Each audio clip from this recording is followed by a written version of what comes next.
احنا نتعب سنه كامله ونجهز للاضحيه وتجيبون المستورد الله يعافيكم وتضربون سوقنا. يعني نقفل. لا تقفل، داخل جزئيه تخدم الحجاج، بس ما تضرب الدوله كلها يا اخي.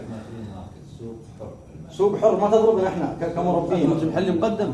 ما تضربنا كمربين احنا يا دكتور. المنتج المحلي يحمى. المنتج المحلي احنا نتعب ونخسر المن. نخسر المن، احنا نخسر تجاره خاصه ولا نخسر قوتنا اليومي ورزق عيالنا. في مبادره تحاربونا برزق عيالنا. الاستيراد ما نقفله السعود، لهم من صلاحيات ان يقفلوا. لا من صلاحيتك ان تقول المربي احنا نحميه، المربي قاعد يشتغل. لا انا من صلاحيتي، اذا انت ما تعرف شيء صلاحيات يا سعود اقول لك شيء، انا من صلاحياتي عمليه الحجر، ليس وحجم الدخول الثروه من اللي يقيم؟ حجم الدخول من اللي يقيم؟ من اللي يقيم؟ طيب انت تطالب عنا يا اخي، انت عندك ثروه حيوانيه 18 مليون ونص. نعم تغرق. وتروح تقول لهم يا جماعه احنا عندنا فائض في الثروه الحيوانيه من مواطنين سعوديين. وانا عندي اذا انتم كم عدد